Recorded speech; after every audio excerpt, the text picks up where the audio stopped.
모두들 잘 아시는 성경 말씀이시죠? 오늘 본문 말씀을 통해서 하나님과 나 사이라는 제목을 가지고서 하나님께서 우리에게 어떤 말씀으로 가르쳐 주시는지 깨닫고자 합니다. 여러분 혹시 옛 우리가 배우는 말로 관포지교라고 혹시 배우신 적이 있으십니까? 관포지교? 관중과 포수가의 우정을 얘기해서 관포지교다 해가지고 중국 고사에 전해 내려오는 이야기가 있습니다. 중국 춘추 시대 때에 제나라에 살았던 이 관중이라는 사람과 포수가라는 사람이 있었습니다. 어릴 적부터 절친한 친구였는데 관중은 재주가 뛰어나고 튀는 성격이었다고 해요. 그래서 말썽을 좀 많이 부렸다고 합니다. 그때마다 이 포수가가 관중 대신 벌을 받고 매를 맞았다라고 하더라고요. 청년이 되어가지고 둘이서 함께 장사를 했는데 돈이 벌리면 언제나 관중이 포수가보다 더 많이 가져갔습니다. 그런데도 포수가는 관중이 가난하다는 것을 알았기 때문에 아무 말도 하지 않고 이해를 했다고 해요.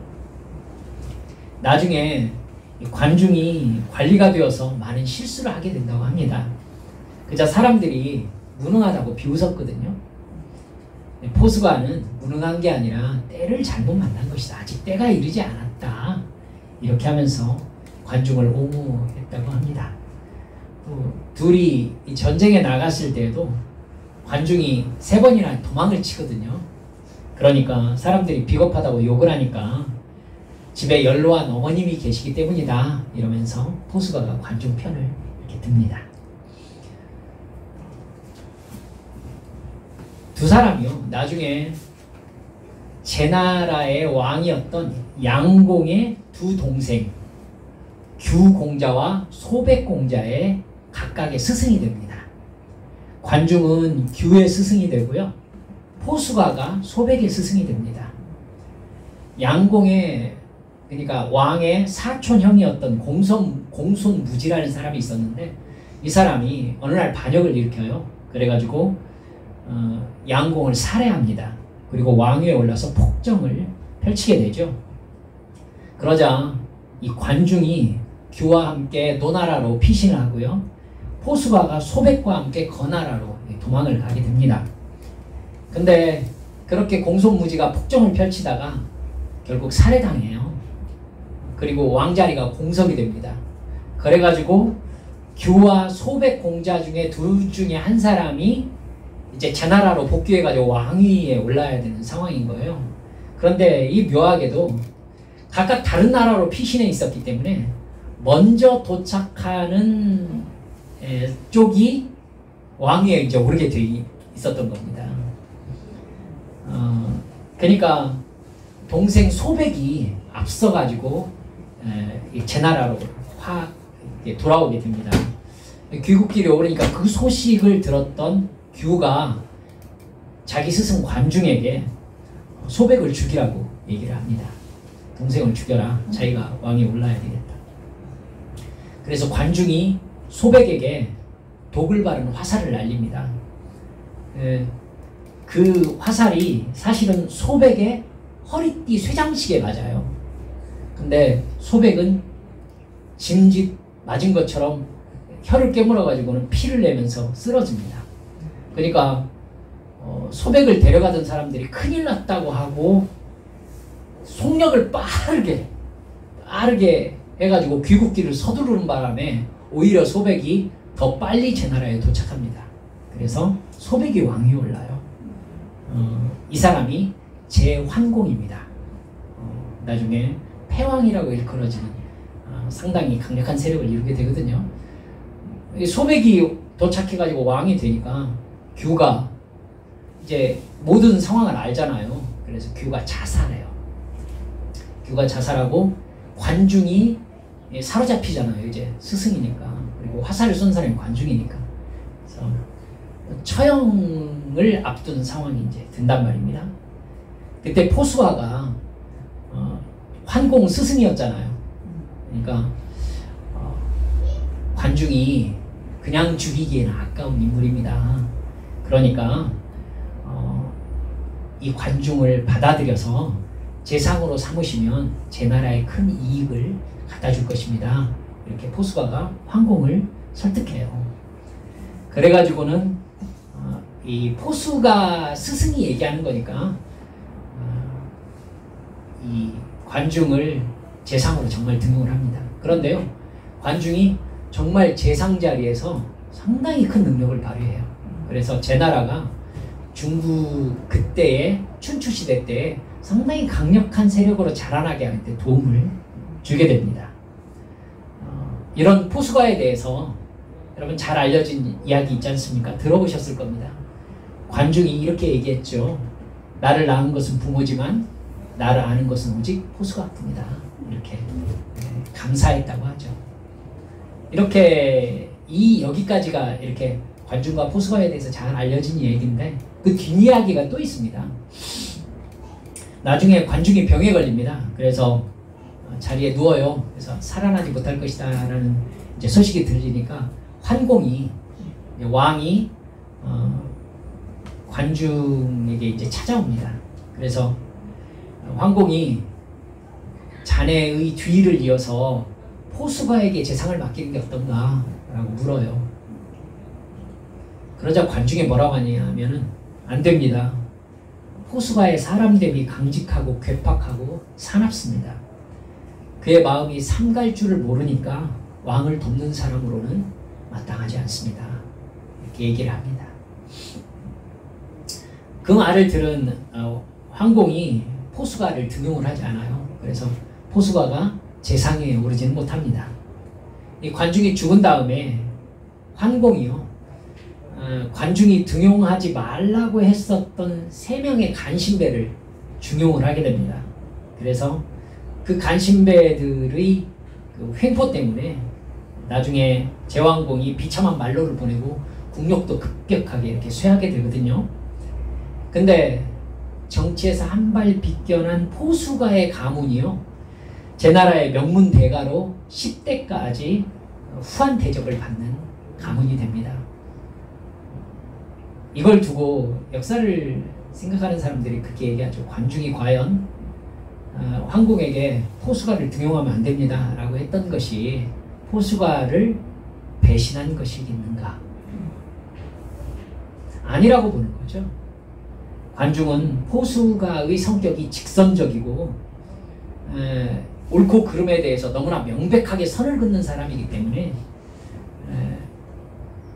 재상들 중에는 이렇게 여러 사람들이 있잖아요. 그래서 결국은 포수가가 여러 재상들과 부딪혀가지고 나중에 휘말려서 희생될 것을 염려했던 것이다 라고 이렇게 해석을 합니다. 관중이 포수가를 재상 자리에 천거하지 않은 것은 친구의 미래를 생각한 우정 때문이었다. 그리고 사실 포수가도 그것을 알고 있었다 라고 이야기를 해줘. 서로를 너무나 잘 알고 너무나 신뢰했던 진정한 친구 관계다 해서 아마 이런 이야기들을 이렇게 뒤로 쭉 이야기하면서 관포지교다 이렇게 얘기를 한 이야기가 전해져 오고 있습니다. 오늘 본문의 아브라함과 하나님과의 관계를 보면서 드는 느낌이 언뜻 스치기에 여러분들과 이렇게 말씀을 한번 나누어 보았습니다. 여러분, 성경에서 가장 유명한 사건 중에 하나인 아브라함이 아들 이삭을 제물로 바치는 이 장면이 지금 오늘 성경 말씀의 배경입니다. 창세기 21장 1절을 보면 하나님께서 약속하신 대로 사라가 임신을 해가지고 아브라함 100세 때, 사라 나이 90세 때에 아들 이삭을 낳게 됩니다. 22장 1절을 보면 어느 날 하나님께서 분명히요, 성경이 의도가 분명하거든요. 아브라함을 시험하시려고 이렇게 딱 써놓습니다. 그러니까 이렇게 읽는 사람으로 하여금 하나님 도대체 왜 이러시는가 라는 생각 자체를 처음부터 차단하고 이야기를 시작하는 거죠. 네. 그러니까 아브라함을 시험하시기 위한 목적을 분명하게 밝혀놓고 세상에서 가장 어려운 명령을 내리게 됩니다. 여호와께서 이르시되 내 아들 내 사랑하는 독자, 분명히 의도가 분명해요. 네 아들이라고도 않고 두 번이나 얘기하잖아요. 네 아들, 네가 사랑하는 독자. 난 다 알고 있다 이 얘기죠. 네가 얼마나 사랑하는지. 그 독자 이삭을 데리고 모리아 땅으로 가서 내가 네게 일러준 한 산, 거기서 그를 번제로 드리라. 번제를 레위기 1장에서 이렇게 얘기합니다.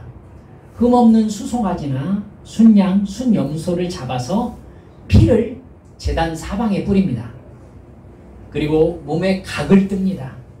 그리고 머리를 잘라내죠. 그리고 기름을 다 베어냅니다. 떠내죠. 그리고 모두 제단 위에 있는 불 피울 나무 위에 벌려놓습니다. 그리고 내장과 정강이를 물로 씻어서 그 전부를 제단 위에 벌려놓고 불살라 드리는 게 번제입니다. 그러니까 아들에게 그 작업을 하라는 얘기잖아요.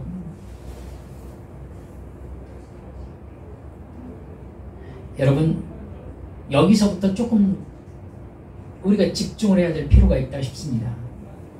이 상황에서 우리는 아브라함이 엄청난 고뇌에 빠졌을 것이다 라고 생각하기 쉽습니다. 제가 이렇게 말을 꺼내는 까닭이 뭐겠어요?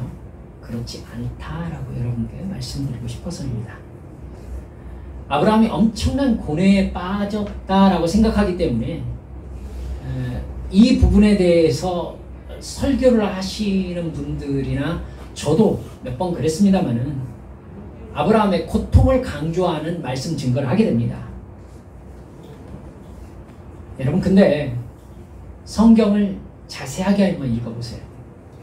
몇 번 묵상을 해보시면요, 성경은 아브라함이 이삭을 바치는 일에 있어서 아브라함의 고뇌의 흔적을 전혀 풍기고 있지 않다는 것을 발견할 수 있게 됩니다.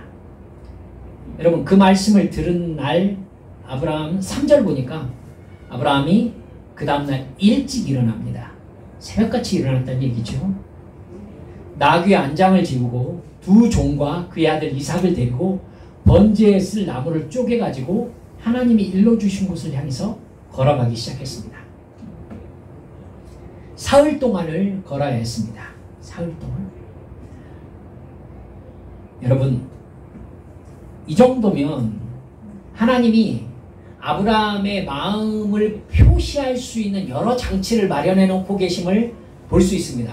왜 사흘 동안 걸어가도록 일정을 잡으셨을까요? 하나님이 다 아셨을 텐데. 그러니까 아브라함에게서 곧 있을 상황에 대한 심리적 긴장감이 3일 동안이나 계속되게 만드신 겁니다. 긴장감이 있다면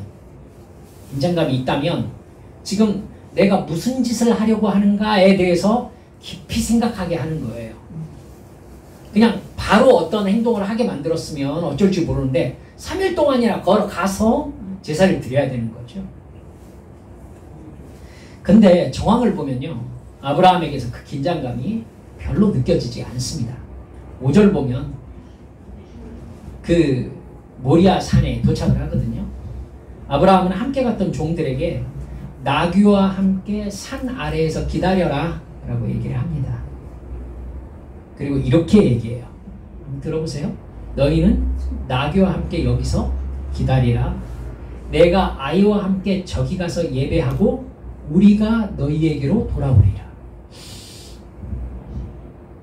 조금 이상하죠? 아브라함은 분명히 우리가 너희에게로 돌아오겠다라고 말합니다. 굳이요, 여러분, 하인들에게 갔다가 돌아오는 일정에 대해서 얘기하지 않아도 돼요. 기다려라 하고 그냥 가도 되잖아요. 근데 하인에게 이렇게 자세히 얘기할 필요가 있나요? 더욱이 아브라함은 분명히 뭐라고 얘기하고 있느냐면 우리가 너희에게로 돌아오겠다라고 얘기하고 있어요. 여러분, 이삭을 번제로 드리면 우리가 아니라 아브라함 혼자 돌아와야 됩니다. 그렇죠? 그럼 여러분들께 이렇게 여쭙죠. 아브라함은 종들에게는 마음 불편하니까 거짓말한 걸까요? 생각을 해봐야 될 필요가 있는 거죠. 거짓말한 걸까요? 우리가 읽었던 본문 안에서 아브라함이 아들 이삭에게 하는 말은 더욱더 그렇습니다. 번제 나무를 이삭에게 지우고 자기는 불과 칼을 들고 산을 올라갑니다. 7절에서 아들 이삭이 아브라함에게 핵심을 찌르는 질문을 합니다. 이 부분에 있어서요, 성경이 고의적이다 라고 느끼는 기록 방법이 있어요. 내 아버지여 라고 이삭이 부르거든요. 굳이 그 얘기를 해야 됩니까? 이삭이 내 아버지여, 그러니까 아브라함이 내 아들아 내가 여기 있노라 이렇게 대답해요. 그러니까 둘의 친밀감을 되게 강조하고 있는 거잖아요. 그러니까 지금 이 분위기로 봐서는 모세가 이 창세기를 썼다고 한다면 그 뒤에 아브라함이 이삭을 칼로 잡는 상황을 도무지 상상할 수 없는 친밀감을 일부러 강조해 놓은 거예요. 그렇죠? 7절에서 이삭이 아브라함의 심장을 찌르는 것 같은 질문을 하잖아요. 아버지, 불과 나무는 있는데 번제할 어린 양이 어디 있습니까? 그때 아브라함이 너야 임마 이렇게 얘기하는 게 아니라 태연하게 이렇게 얘기해요. 내 아들아, 번제할 어린 양은 하나님이 자기를 위하여 친히 준비하시리라. 이러면 또 한 번 우리가 질문해야 되죠. 아브라함이 곤란한 상황을 피하기 위해서 이삭에게도 거짓말을 한 건가요? 생각을 해야 된다고요, 이거. 지금 아브라함이 사람을 죽여야 된다라는 부담을 가지고서 2번씩 거짓말을 하고 있는가? 그럼 그게 아니라면 이게 무슨 말인가?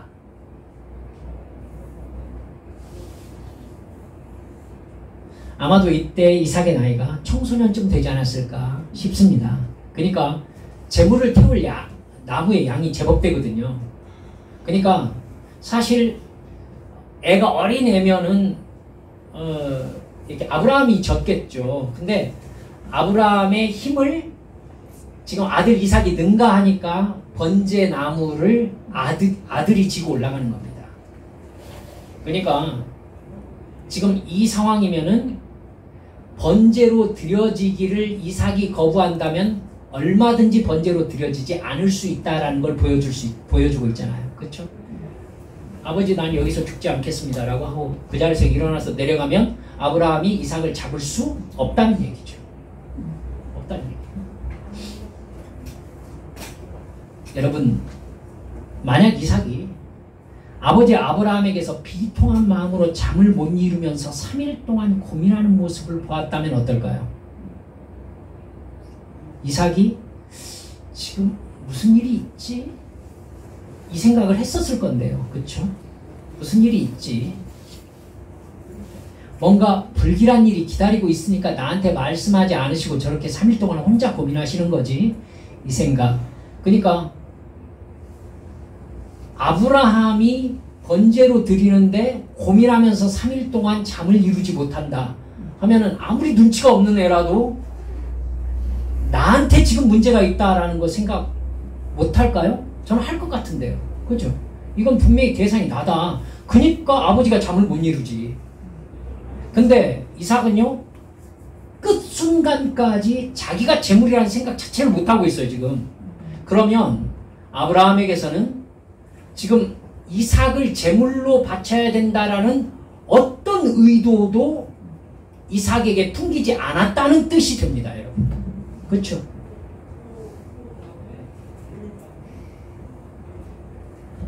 아브라함의 행동을 보면요, 여러분, 이삭이 어떻게 받아들였는지 모르겠지만 아브라함은 나무를 벌려놓고요, 청소년 이삭을 나무 위에 올라앉게 합니다. 그리고 칼을 들어요. 아마 그제서야 이삭이 내가 재물이구나 라는 거 알았을 거예요.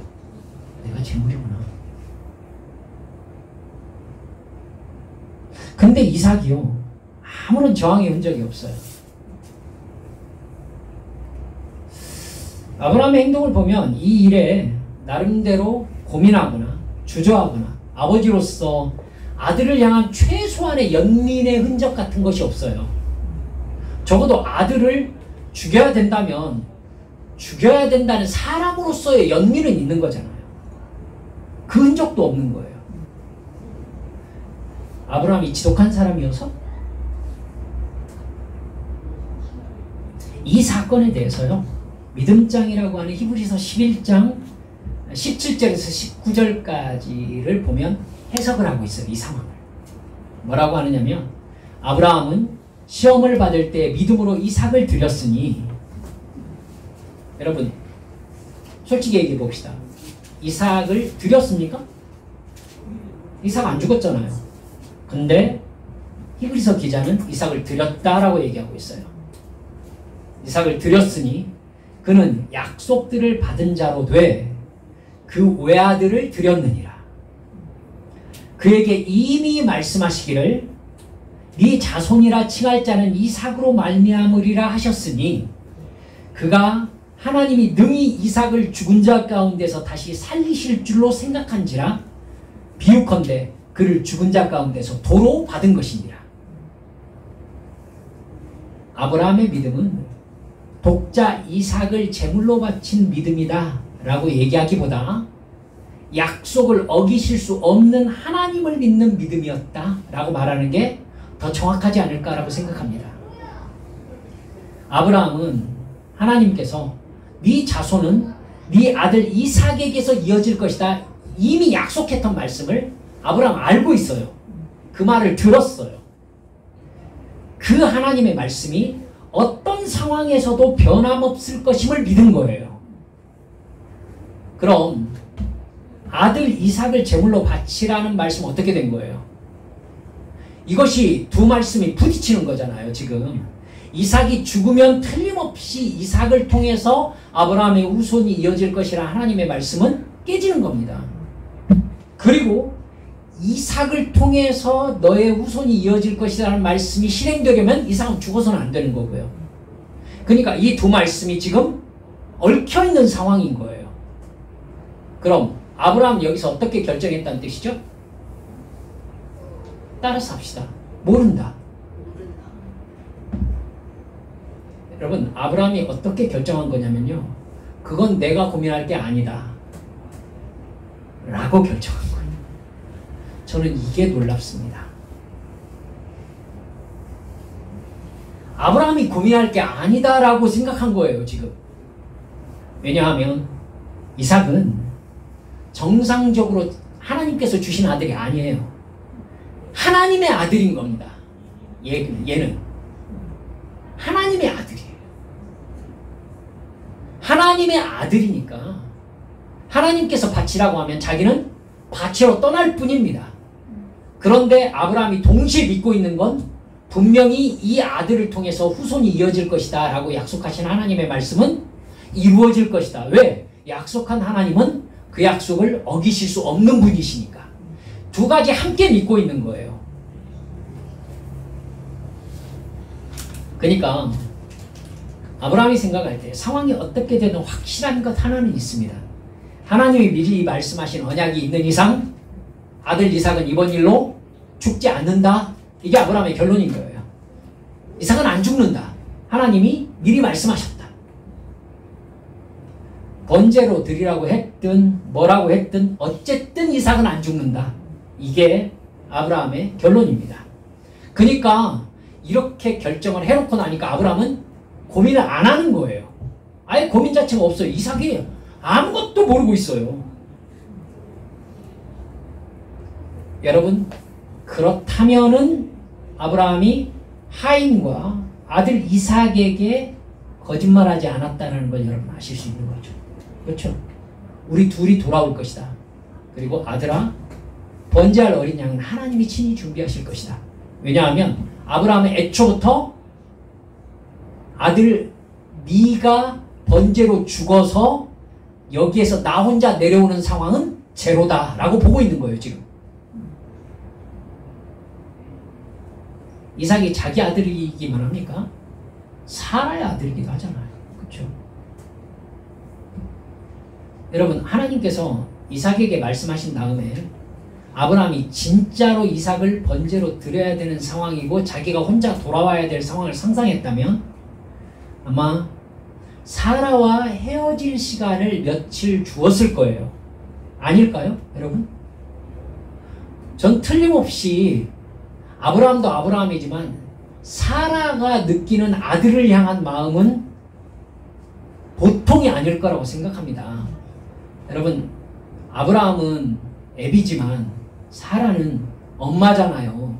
자기 배 아파가지고 애를 낳았단 말입니다.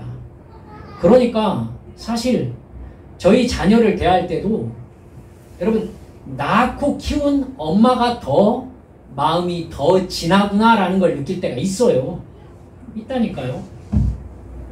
여러분, 그러니까 아브라함이 그런 사라를 생각했으면 하나님께 말씀 듣고 진짜 헤어져야 될 상황이면 다만 며칠이라도 마지막으로 아들과 지낼 수 있는 시간을 사라에게 줬어야 맞죠. 그게 사람이죠. 그죠? 근데 아브라함은요, 잠에서 깨자마자 새벽에 이삭과 함께 떠나버립니다.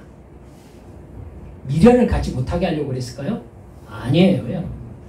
믿음의 결단력이 아니라 아브라함은 떠났던 모습 그대로 이삭과 함께 올 것이었어요.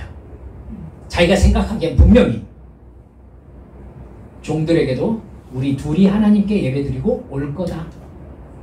불과 나무는 있는데 재물은 어디 있느냐고 묻는 아들에게 아들아, 재물은 하나님께서 친히 준비하실 거다. 아브라함이 생각할 때 이삭은 죽지 않습니다. 재물이 아닙니다. 그러면 하나님께서 번제를 드리라고 하셨으니 아브라함이 생각하기에는 다른 번제물이 준비되었다는 얘기죠. 그죠? 하나님이 분명히 번제는 드리라고 했으니까 제사는 이루어질 거고 불과 나무를 가지고 올라가고 있잖아요. 아들이 재물이 아니라면 다른 재물이 준비되었다는 얘기죠. 아브라함은 거짓말을 하는 것이 아니라 정답을 얘기하고 있는 겁니다. 아브라함은 답을 알고 문제를 풀고 있어요. 망설일 필요가 없는 겁니다. 그러니까 성경에는 아브라함이 그럴듯한 고뇌 분위기를 나타내는 말이 하나도 적혀있지 않습니다. 그럴 필요가 없는 거예요. 아브라함은 그냥 갑니다. 답을 알고 있습니다. 히브리서 11장 19절 말씀은 아브라함이 이 상황을 최악으로 설정한 상황의 이야기가 나옵니다. 그가 하나님이 능히 이삭을 죽은 자 가운데서 다시 살리실 줄로 생각한지라. 여러분, 진짜로 자기가 칼을 내리쳐서 이삭을 죽여야 되는 상황이 벌어졌다 하더라도 하나님은 다시 이삭을 돌려주실 것이라고 생각한 거예요. 아브라함의 생각은 변함이 없습니다.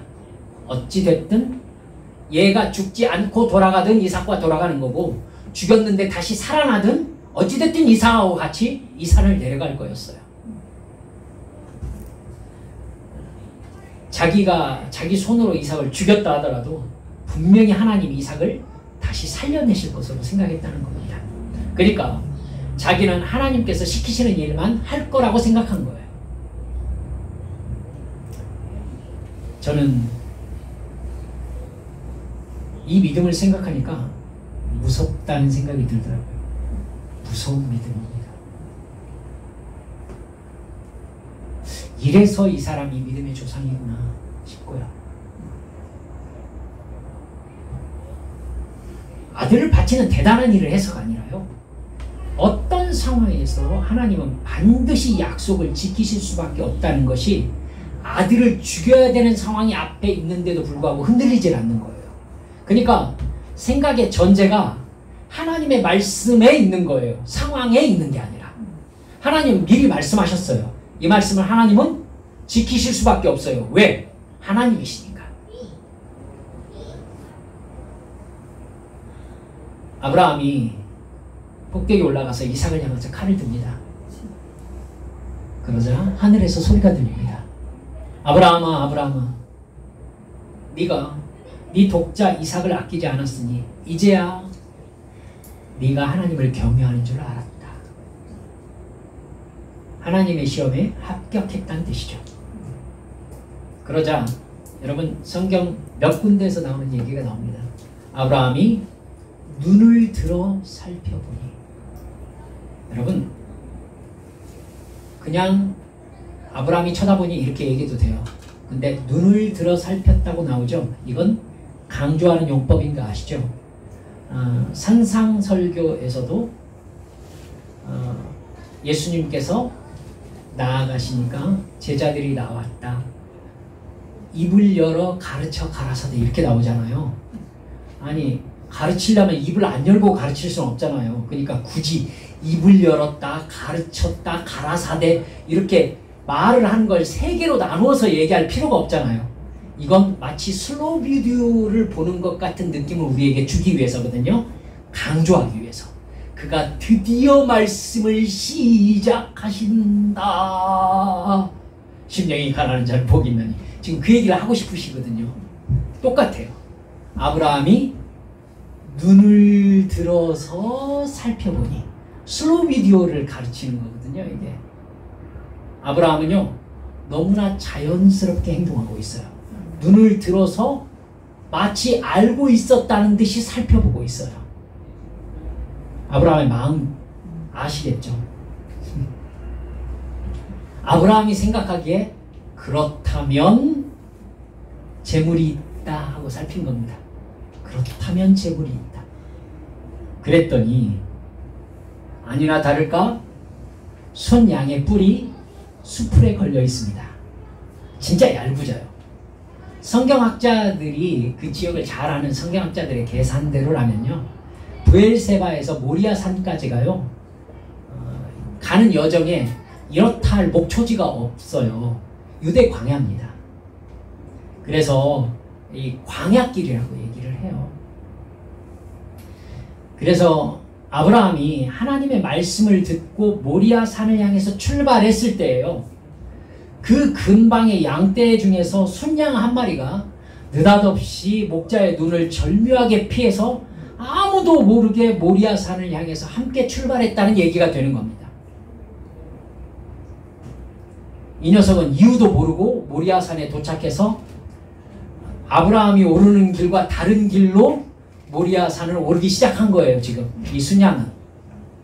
그리고 꼭대기쯤, 즉 이삭을 잡을 만한 거기쯤에서 느닷없이 이 순양이 수풀을 향해서 뿔을 휘둘러 가지고는 수풀에 걸려야 되는 상황인 겁니다.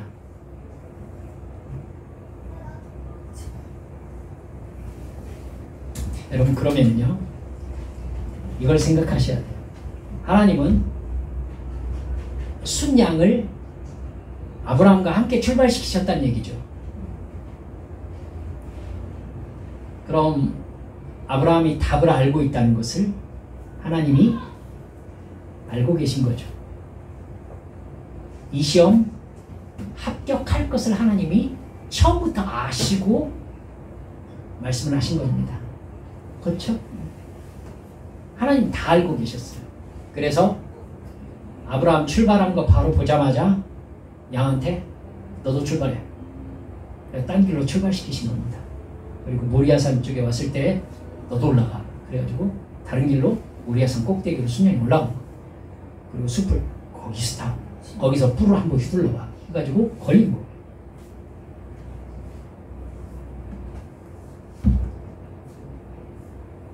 아브라함은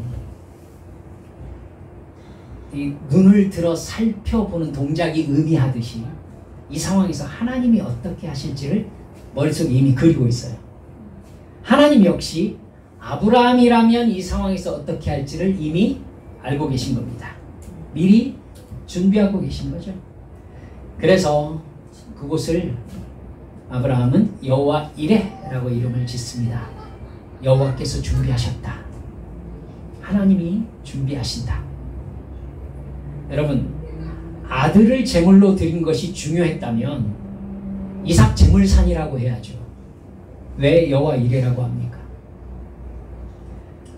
아브라함은 처음부터 하나님이 준비하실 것을 알고 갔고 하인에게도 우리가 가서 제물을 드리고 돌아오겠다라고 얘기를 한 거고 그 사실을 아들한테도 그냥 얘기한 거죠. 그 믿음대로 역사해 주시는 하나님을 체험하고 자기가 말한 대로 돌아왔어요. 그죠? 하인에게 아들 이삭과 함께 내려왔죠. 그리고 아들 이삭에게도 하나님이 준비하신 제물이 있었잖아요. 그렇죠?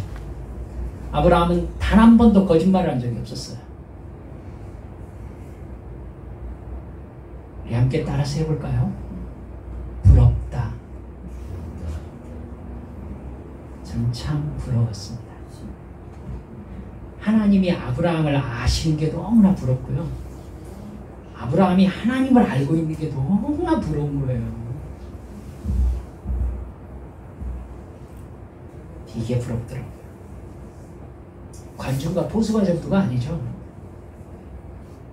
진짜 하나님의 마음을 아브라함은 다 보고 있습니다.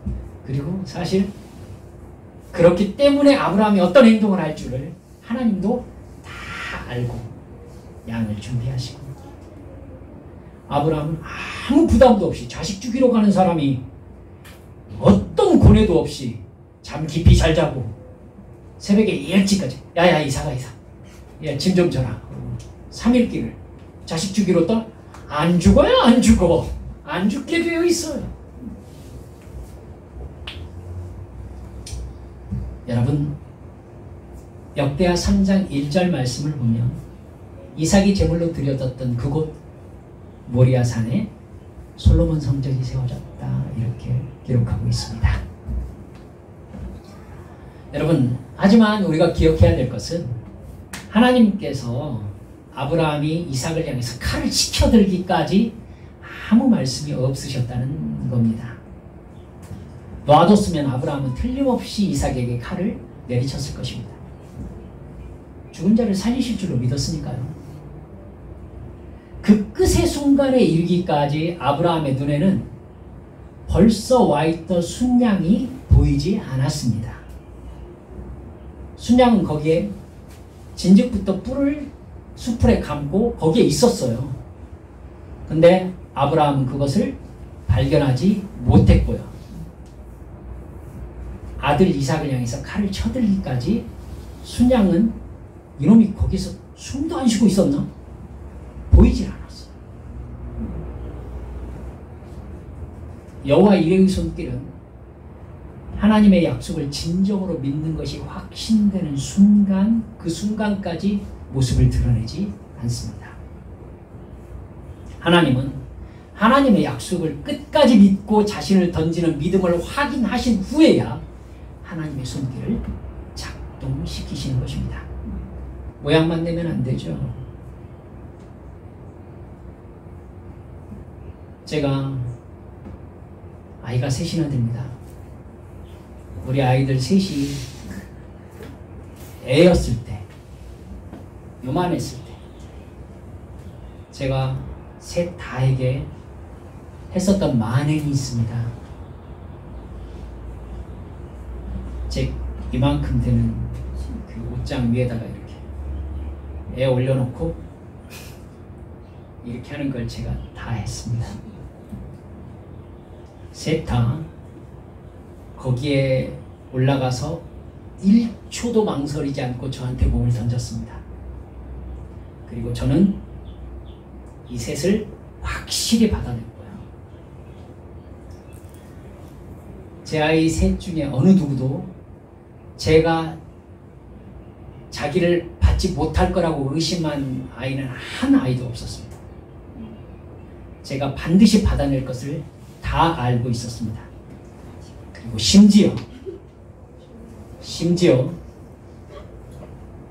그곳에다 세워놓고 아빠가 이렇게 했을 때 웃으면서 뛰었습니다. 웃으면서. 하나도 무섭지 않았어요. 아브라함은 그렇게 하나님께 자기와 이삭을 던졌습니다. 하나도 무서워하는 적이 없어요. 아브라함도 이삭. 하나님은 너무나 멋지게 받으셨어요. 아브라함도 그럴 줄 알고 있었고 하나님도 그럴 줄 알고 있었어요. 얘가 웃으면서 뛰어내릴 것이다. 웃으면서 뛰어내렸고 하나님은 웃으면서 받으셨어요. 하나님은 우리 삶에서도 얘가 나를 누구로 알고 있는가를 테스트하시려고 우리를 옷장에다 올려놓습니다. 믿음의 갈등으로 몰아넣지요.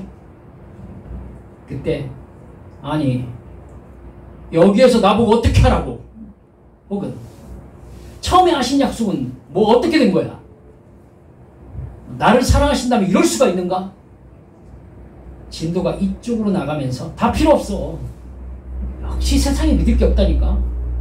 이 방향으로 가버리면 하나님과의 관계 아무것도 아닌 거죠. 그죠? 하나님 분명히 말씀하셨잖아요. 아브라함을 시험하시려고. 아무것도 아닌 게 증명되는 거죠. 하나님이 기대하신 장면은 그게 아닌 거죠. 아버지, 무슨 상황이 벌어져도 저를 사랑하시는 하나님과의 사랑의 약속은 결코 변하지 않는다는 걸 저는 알고 있습니다. 하나님의 아들 예수님을 십자가에 못 박아 죽이시면서까지 저를 건지셨잖아요. 저는 하나님이 이 모든 상황에서 하나님이 준비하신 것이 있음을 저는 믿습니다. 저는 하나님만 바라보며 의지하겠습니다. 저 받아내세요. 하나님께 뛰어내리는 겁니다. 여러분, 아브라함처럼 그렇게 행동합시다. 이게 믿음입니다. 기도합시다.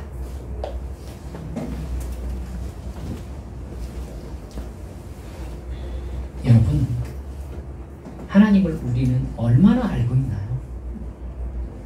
하나님은 우리를 완벽하게 알고 계십니다. 저는 가끔 이렇게 기도합니다. 하나님, 지금 제 모습이 하나님께 어떻게 보이세요? 왜냐하면 제가 어느 순간 하나님께 너무나 부끄럽고 창피한 일을 했었던 기억이 나기 때문입니다. 그때 하나님이 나를 어떤 눈으로 보고 계셨을까가 확 느껴지는데 견딜 수가 없더라고요. 여러분도 하나님께 그렇게 기도해 보세요. 하나님, 지금 제 모습이 하나님께 어떻게 보이세요? 그래서 아브라함과 하나님과의 관계가 부럽습니다. 정말 어쩌면 이렇게 서로를 이렇게 깊이 알고 있죠. 너무나 사랑하니까 그렇죠. 사랑하는 여러분들, 이 시간 기도하시면서 제가 주님을 아는 만큼